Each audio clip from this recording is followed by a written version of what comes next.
like being together more than what you need to see. Yeah, and I think, what we ended up loving the most was not what we had planned for. It's what happened, the people we met. So it's not something you can necessarily plan for. So, you have to let the trip.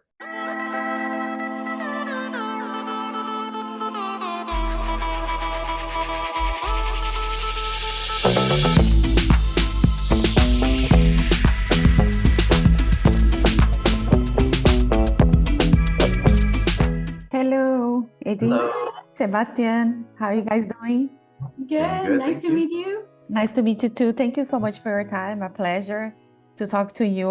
What a beautiful family you guys have. Oh Thank my you. God. Yes, beautiful kids. And regardless, the reason you guys decide to do this trip, every parent should do the trip with your kids, right? So I think it's yeah, we try to do, I have just one, but we try to show him as much as possible. Now he's 13 now, but we try to show him as much as possible with our own eyes, but you know what I mean?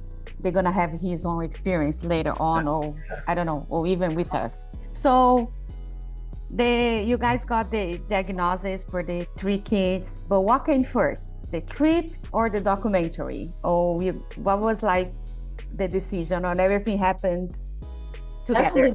Definitely the documentary, we never planned for it. And actually, the first contact for the documentary was like after almost 2 months we were 2 months into the trip when we were contacted, and we never thought about doing that. And then when they asked us, we didn't know what to say at first. But then we thought, oh, documentary, not many people really watch documentary. That's what we thought. So we're like, oh, it's going to be a nice souvenir. And we never expected to be that big, because it wasn't Nat Geo who contacted us at first. It was producing company. So we never expected that many people would get to see the documentary. But seeing the results, we're so happy with it, and so happy to share that story with the world.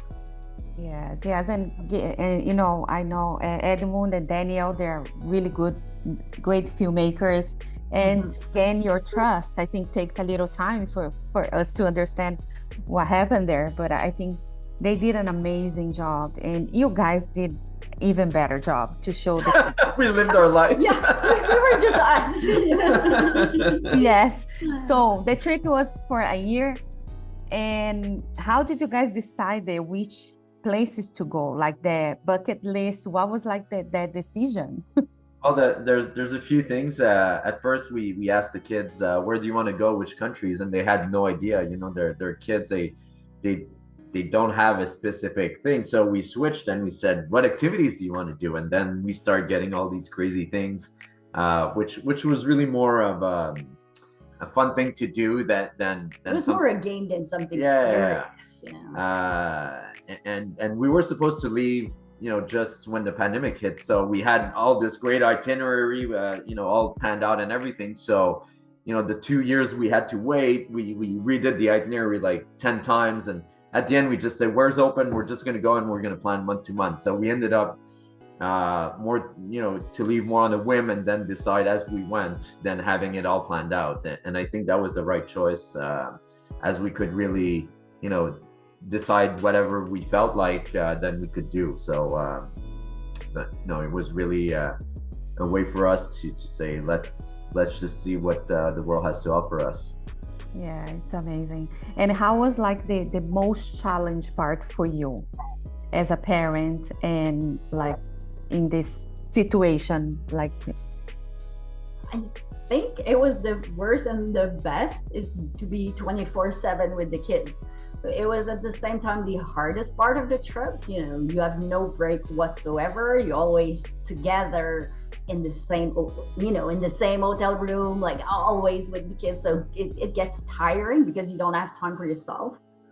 But at the same time, it was the most amazing part of that trip is to have all that time together and to be with your kids, which you don't have in your daily life. You don't see them as much. So the hardest and the best at the same time. Yeah. Yeah. Oh, that's beautiful.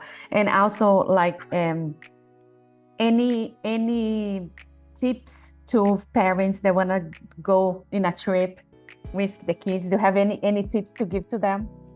Yes, take your time. It's not a rush. Kids need, you need to they need breaks just like at home. So they need free time. So you can't try to rush it. You can't try to plan everything. You need to have your time. When we came into a country, we stayed like say 4 or 5 days in the capital, looked out for parks, swimming pools and things like that. So it's really we really tried to not think as two adults, but what can we do and how can we get into a country without trying to tick all the boxes and say we absolutely have to do this and this, or else it's not going to be great. That's not the way we approach it, and I think that was part of the success. And don't focus on the destination. It doesn't really matter. Like focus on like how much fun can you have together. It doesn't need to be far away, and all destinations are good and bad in some ways. So just focus on like being together more than what you need to see. Yeah, and I think what we ended up loving the most was not what we had planned for. It's what happened, the people we met. So it's not something you can necessarily plan for. So you have to let the trip flow, and then things happen. So trying to plan out everything, you see a nice sunset, but there's thousands of sunset, but a chance encounter, you don't have that all the time, and you can't plan it. Exactly. So let's talk about numbers. You documented your through Facebook your adventure. Do you know how many minutes of footage you guys have, like pictures, how many pictures? Have any idea of it? Yeah, about 40,000 pictures. Wow.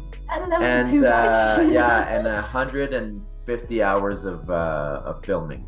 Wow. In fact, like just Yeah, just the GoPro. So we don't not we don't know the film crew, but just personally, that's what we it's did. just our personal car. Yeah.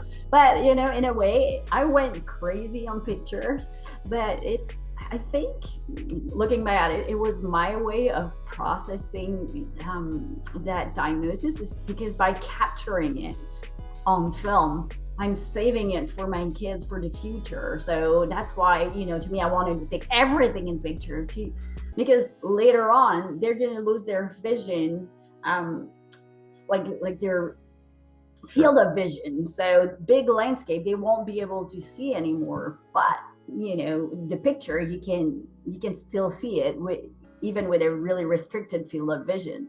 So it's going to stay for them for longer. So I think that's why I went overboard. Yes. And do you guys know how long it's gonna take for that to happen with them? The prognosis is midlife, so it can be in the 30s, it could be in the 40s. It's going to be gradual and not necessarily linear, Yeah. so it could be big steps. And every kid is going to be different, so there's no one path. So it's uncertainty, and it's just now we know that it's slow, so we're really lucky. So now their vision is really good during the day. At night it's gone already, but it's easier at night just to put lights. Then when the field of vision is going to start to go, then it's going to be harder. But for now, knock on wood, it's still good. Yeah, the lesson that I took is like just enjoy the life to the fullest. You know what I mean? And every day is a special day. Doesn't matter if it's a Sunday or a Friday. It's always a special day. And I think it's amazing. It's amazing, like what you guys did for them.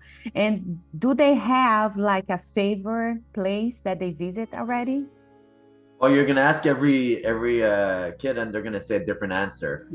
So And different time, different Yeah. answer. They never answered the same. some is Namibia for the landscape, some is Tanzania for the animals, the other one is Turkey for the food, the parents is Nepal for the encounters we had. So there's too many great things to just choose one. Yeah. Each country has a special Yeah. places or special event in it. So it doesn't matter where you go. It's the way you look at things. If you take the time to really look at what's around you, beauty is everywhere. Yeah, it is. It is. And are you guys already planning your next trip? We don't know. We're maybe not this summer, the summer after. We're looking maybe Madagascar, but that was the last idea. It's still, there's too many places we want to go. So I don't know. But we're not planning a big thing like we did. No. Now it's more of a... It's more vacation than big trips. Yeah. But we're going to keep exploring the world, but in a more small trip. Yeah, but that's good. That's good. I think it's an amazing idea, and I think you guys did really good. And I think your kids be very grateful to get these memories, because I think it is the way that we create memories with them. Amazing. You know, I just want to thank you so much for your time, Edith, Sebastian. Say hello to your kids, and the documentary is very touching and it's amazing. And I know a lot of people that are already watching theater, so it's good. So thank you so much. Bye-bye. If you like to support or continue to support Jana on Camera, don't forget to subscribe, like, comment, and share the videos.